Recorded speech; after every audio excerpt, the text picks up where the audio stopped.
Semiologia neurológica, exame neurológico, exame da consciência, Dr. Christian Ximenes.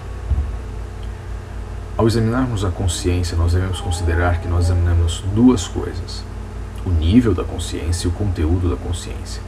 O nível da consciência é dizer se o paciente está vigil, está acordado, se ele está sonolento e assim por diante. O conteúdo da consciência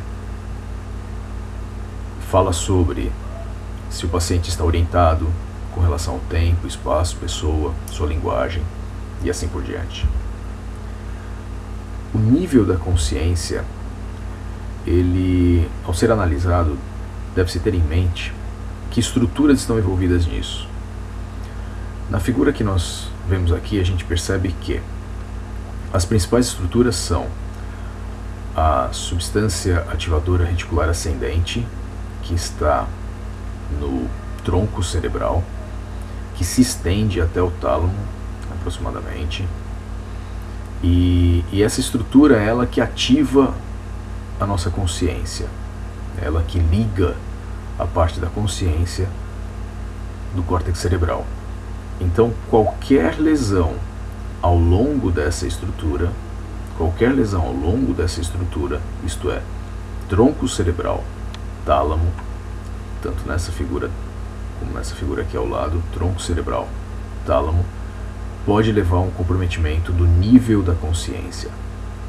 Outra forma de você alterar o nível da consciência é se você tiver algo que comprometa a atividade do córtex difusamente. Como, por exemplo, uma alteração metabólica. Ela vai alterar a função do córtex de uma forma difusa, consequentemente, pode te levar a um déficit, a uma alteração do nível da consciência. Um exemplo disso é uma hipoglicemia, por exemplo. O paciente pode ter uma síncope com uma hipoglicemia. Outro exemplo é uma hipóxia. O paciente cai a pressão, o fluxo sanguíneo cerebral é insuficiente, o córtex recebe pouco oxigênio e a pessoa também perde a consciência. Então, essas estruturas devem estar em mente ao se analisar o nível da consciência. De uma forma subjetiva, a gente pode analisar a consciência no seu nível como um paciente, ele pode ter sonolência quando o paciente ele se encontra dormindo, inconsciente, mas ele é despertado por estímulos não necessariamente vigorosos, mas quando você para de estimular, ele dorme, ele volta à inconsciência. No torpor é a mesma coisa, no entanto esses estímulos devem ser muito vigorosos e o despertar muito breve. Assim que cessam os estímulos muito vigorosos, o paciente fica inconsciente novamente. E o coma, simplesmente o paciente não desperta, independente do tipo de estímulo que seja feito. Para que haja o coma, a gente deve também novamente pensar em estruturas. Aqui nessa figura ela mostra tipos de alteração de consciência. Por exemplo, na morte cerebral você tem uma função ausente em todo o encéfalo, praticamente. Quando o paciente está em coma, existe uma diminuição severa, grave na função de praticamente todo o cérebro, incluindo aí a substância ativadora reticular ascendente. O paciente que ele está no estado vegetativo, ele tem um comprometimento do cérebro. A parte da substância ativadora reticular ascendente, bem como o diencéfalo, onde existe a regulação das funções vegetativas, estão parcialmente deprimidas, debilitadas. Quando o paciente tem uma consciência diminuída, você tem essas estruturas cerebrais e a substância ativadora reticular ascendente também diminuído, mas apenas variavelmente ou de uma forma mais leve diminuída. O paciente que tem um mutismo acinético, uma abulia, uma catatonia, ele tem uma diminuição da função cortical frontal. E o paciente que tem a síndrome chamada Locked-In, onde ele tem quase ou nenhuma função motora, porém está completamente cônscio do que está à sua volta, ele tem uma lesão na ponte, principalmente na parte anterior da ponte. Bem, de uma forma objetiva a gente pode avaliar o nível de consciência usando a escala de coma de Glasgow, que foi criada para trauma, para atendimento pré-hospitalar do trauma, mas hoje é difusamente utilizada. Ela se baseia em 3 parâmetros: abertura ocular, melhor resposta verbal e melhor resposta motora.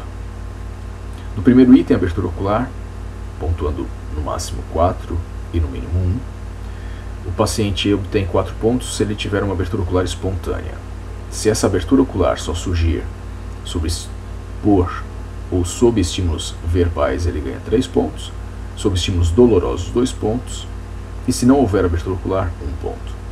A melhor resposta verbal, 5 pontos se ele estiver orientado, bem orientado, 4 pontos se ele estiver confuso, mas ainda fluente, ainda falante, 3 pontos se as palavras forem inapropriadas, completamente inapropriadas, 2 pontos se os sons forem ininteligíveis, resmungos, grunhidos, enfim, e 1 se estiver ausente.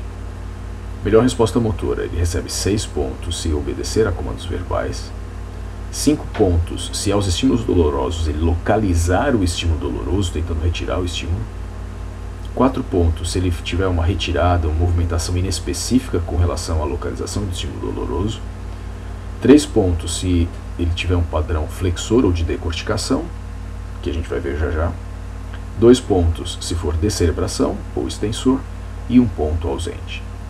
Para frisar bem, deixar bem claro uma coisa, não existe Glasgow abaixo de 3, não existe Glasgow 0, não existe. O pior que pode haver é um Glasgow de 3 e o máximo, obviamente, de 15. De 13 a 15, o paciente pode ter uma lesão cerebral leve, de 9 a 12, uma lesão cerebral moderada, e de 3 a 8, uma lesão cerebral severa. Lembrando que isso não é que o paciente tem, é que ele pode, possivelmente tenha. Um paciente, por exemplo, com um quadro que vocês vão ver mais à frente, com afasia, o paciente ele tem uma lesão relativamente leve do ponto de vista de extensão do cérebro, e ele fica fásico, e ele pode cair o Glasgow dele para 11 até, 11, 12, e nem por isso ele tem uma lesão cerebral moderada. Com relação aos estímulos dolorosos, nós temos várias formas de fazer estímulo doloroso. Na escala de coma de Glasgow, a gente pode usar essas 3 formas, esta e esta. Por quê? Porque a gente deve deixar os membros do paciente livres para que ele localize com os seus membros, mais especificamente os membros superiores, a origem do estímulo doloroso e tentar retirar. Por isso, esse daqui nós utilizamos para ver se o paciente tem resposta dolorosa, mas não na escala de coma de Glasgow. A gente usa mais para ver se ele tem déficit motor. E aqui são as posturas às quais a gente fez referência anteriormente.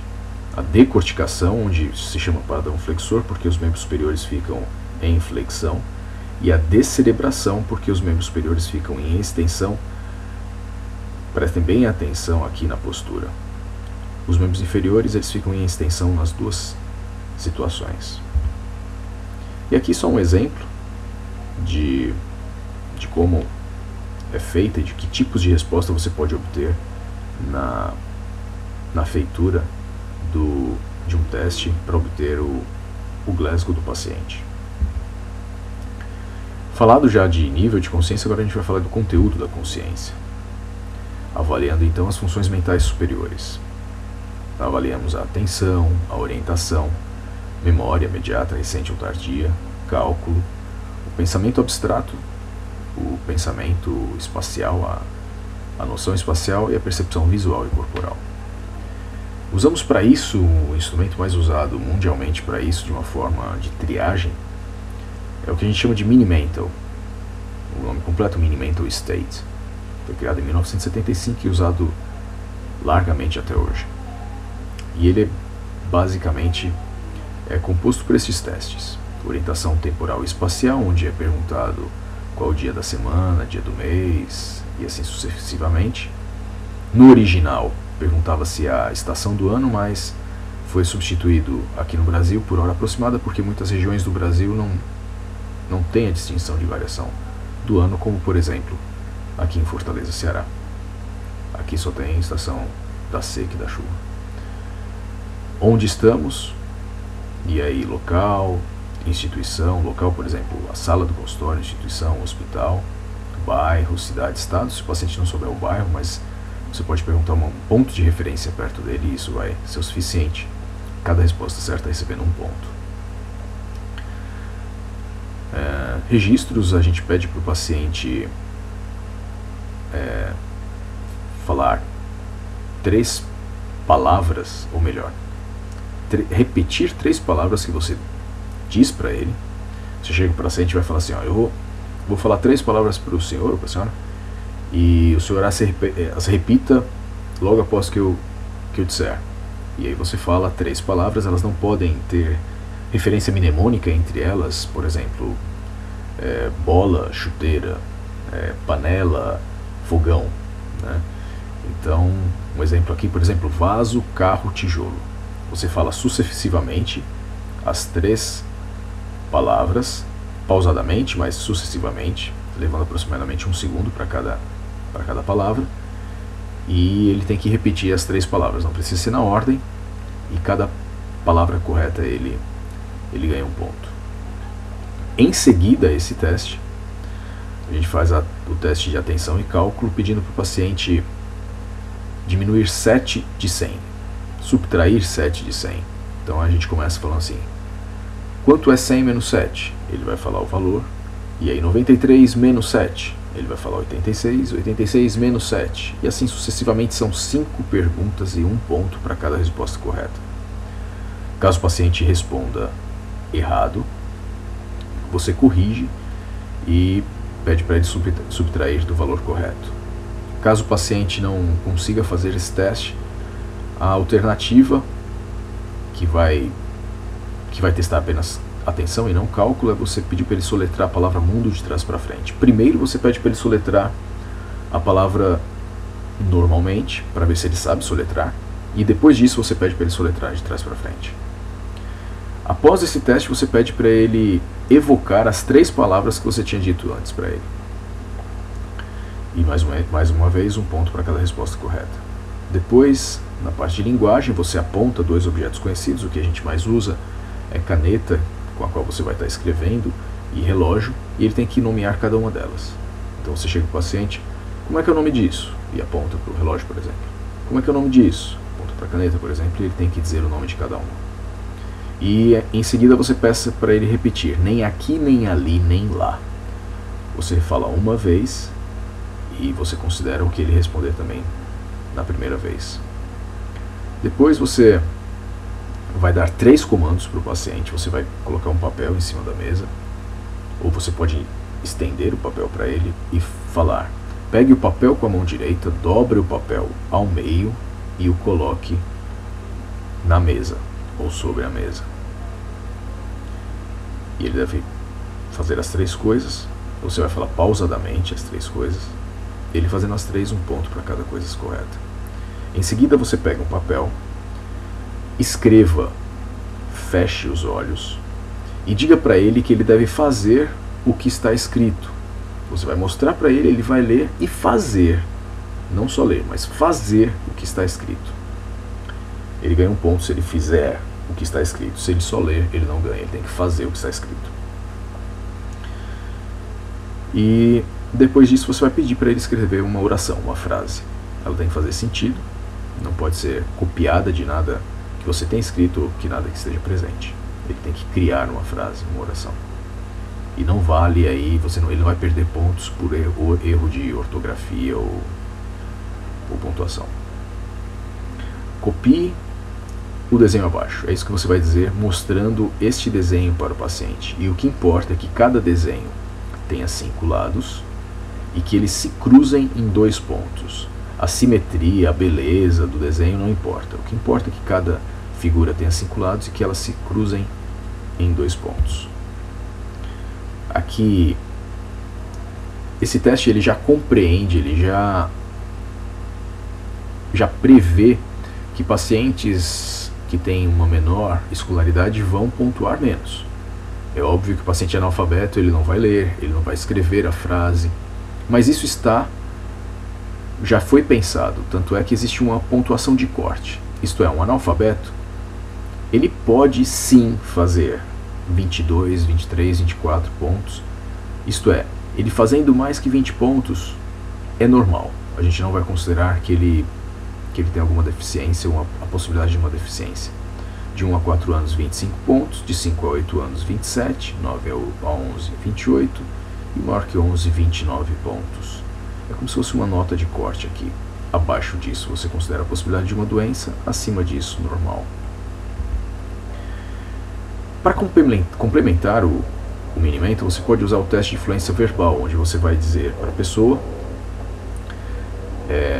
que ela fale para você o máximo de nomes de uma determinada categoria ao longo de 1 minuto. Você vai começar a contar o tempo, e a categoria que a gente mais usa são animais.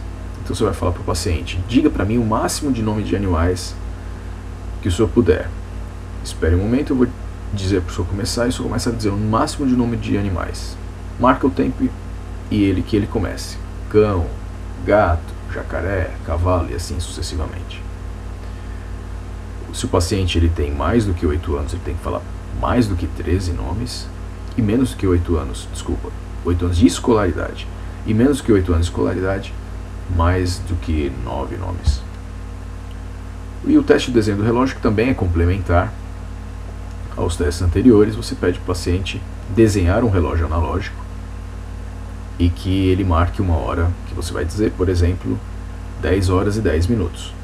E você vai observar como o paciente desenha e você vai pontuar isso segundo essa tabela, sendo que a nota de corte é 5.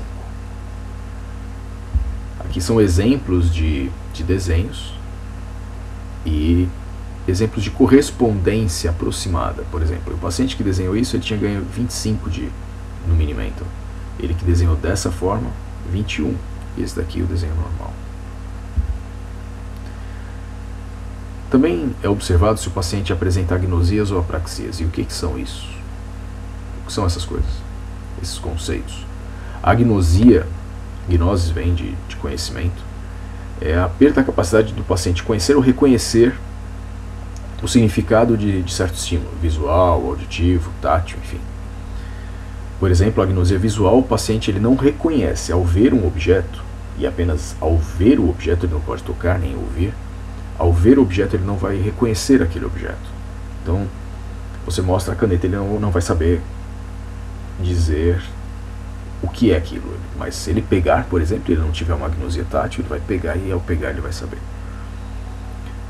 Existem subtipos de agnosias visuais. A prosopagnosia, por exemplo, o paciente não reconhecer face. Só por curiosidade, já se fez um estudo e nota-se que existe uma graduação de prosopagnosia e que uma população, uma considerável porcentagem da população possui isso.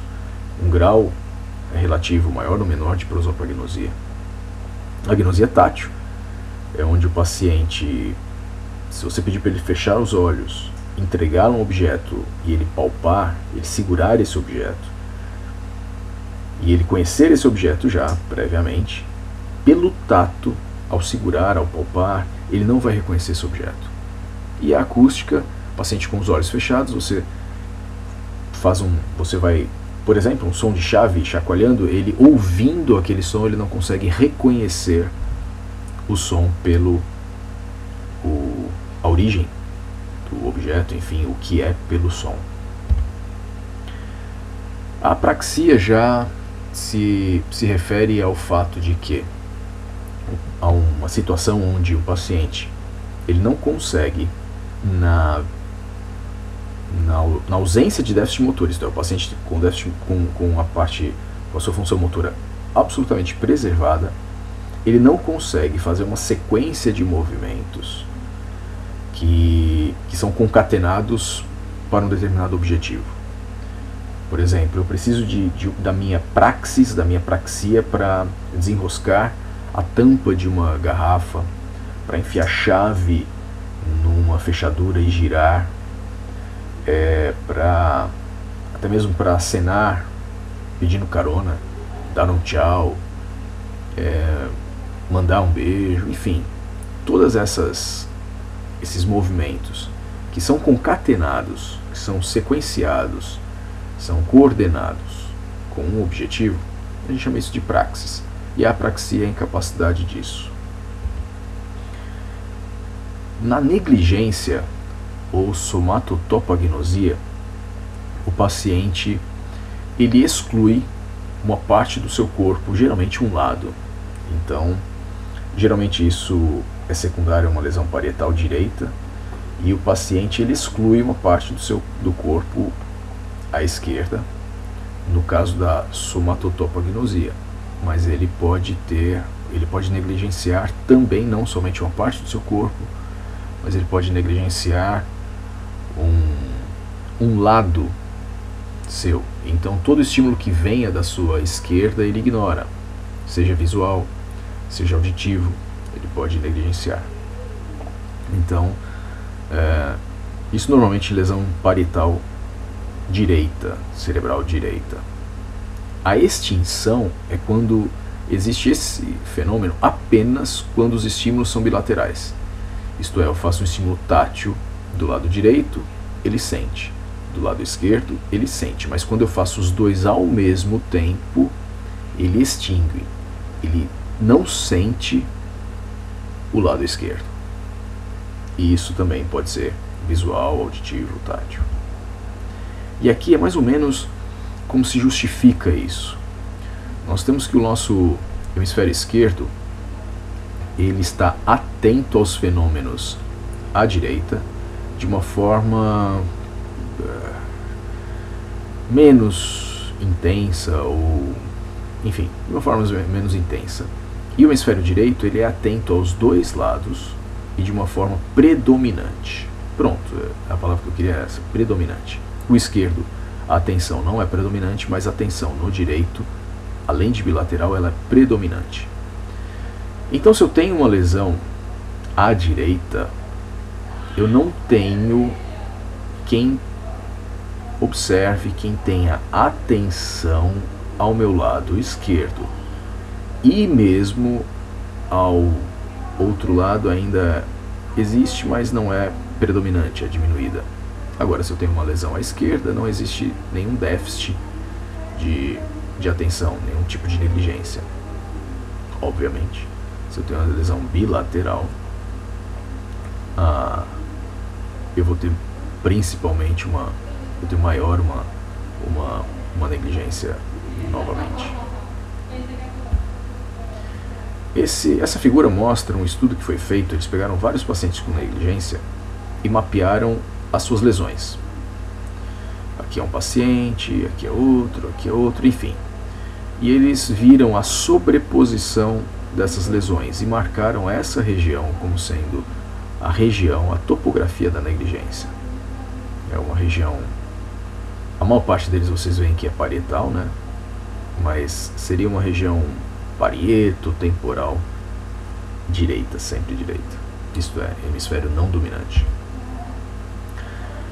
A linguagem é algo bem importante de ser testado, porque nós devemos pensar o que é a linguagem. A linguagem ela é uma codificação, é uma forma de codificar. Eu pego um pensamento, uma ideia, e eu codifico isso numa linguagem, por exemplo, em palavras.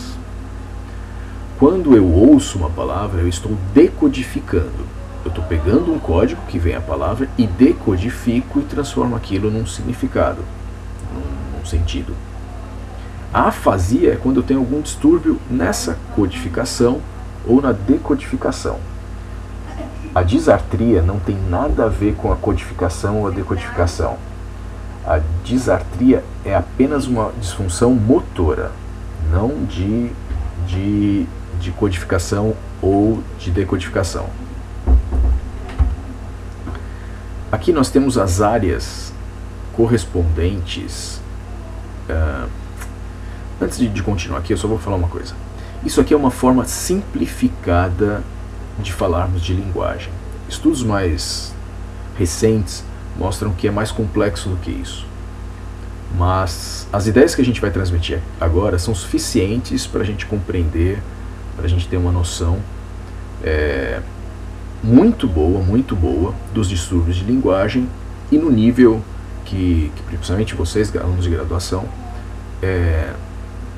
terão acesso, ou quando depois formados terão acesso. Vamos lá. Aqui é a área de Broca.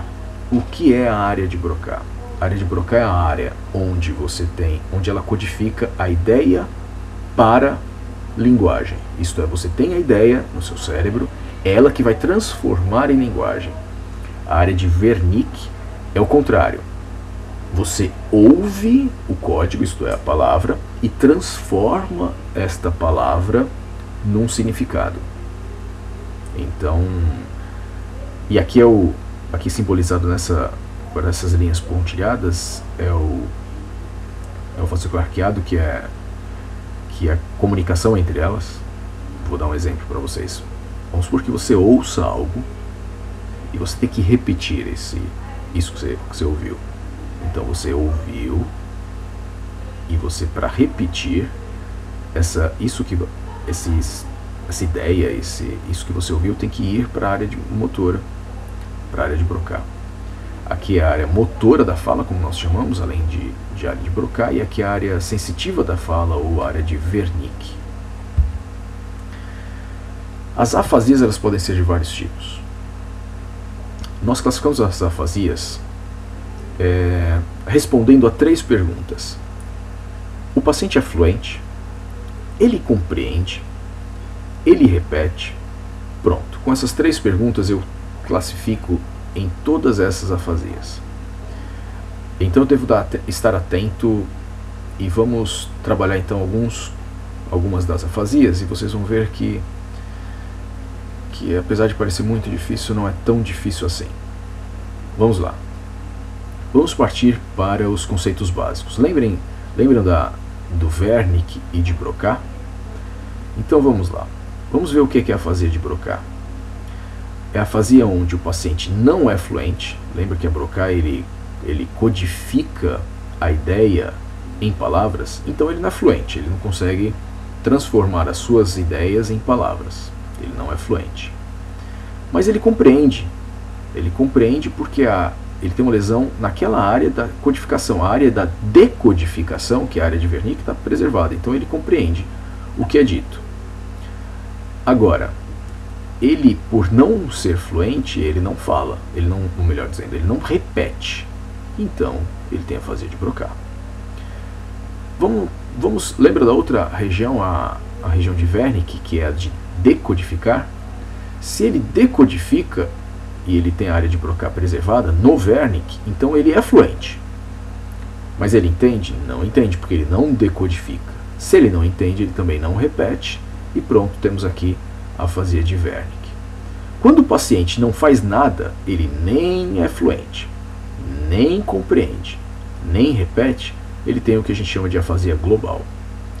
Então a gente vai, partindo dessas 3, a gente vai lembrar daquela outra afasia, que é a afasia onde o paciente ele é fluente, ele compreende, mas ele tem lesão naquele fascículo arqueado, que é a comunicação do Broca com Wernicke. Ele tem a lesão, ele tem a área de Broca preservada, a área de Wernicke preservada, mas a condução entre elas, o fascículo arqueado está com lesão. Então ele é fluente, ele repete sim, mas ele não, ele é fluente, ele compreende, mas ele não repete. Então ele tem a afasia de condução. Pronto. Nós temos aqui quatro afasias, a gente já decifrou. A afasia de condução, que é aquele que faz tudo, mas não repete. A afasia global é aquele que não faz nada de jeito nenhum. A afasia de Broca é aquele que ele não é fluente, ele não fala, por isso não repete, mas ele entende tudo. A afasia de Wernicke é aquela que ele é fluente, não decodifica e não repete, é a de Wernicke. Pronto, agora vamos descobrir as outras. O paciente que em tese teria uma afasia de Wernicke, mas ele consegue repetir, é chamada de transcortical sensorial. Por que sensorial? Porque a afasia de Wernicke também é conhecida por afasia sensorial ou sensitiva. E então, como eu costumo dizer, o Wernicke que repete é a transcortical sensorial. Da mesma forma, a afasia de Broca que consegue repetir, parece estranho, né? Ele não é fluente, ele não consegue falar, mas ele consegue repetir, ele tem a transcortical motora. Por quê? Porque a afasia de Broca também é conhecida por afasia motora. E aquele paciente que tem afasia global e que esse mesmo que não deveria conseguir repetir, né, porque ele não entende, não fala, mas que surpreendentemente ele repete, ele tem uma transcortical mista. E aquele paciente que consegue fazer tudo, o único tipo de afasia que ele ainda consegue ter, mesmo conseguindo fazer tudo, é se ele não conseguir nomear os objetos. Todos nós já passamos por situações assim. A gente chega numa situação onde a gente vê um objeto e a gente não consegue dar nome para ele. A gente esquece o nome daquilo. Mas como é que é o nome? Como é que é o nome? Pronto. Isso é a anomia. Bem, de consciência, por enquanto, é só isso.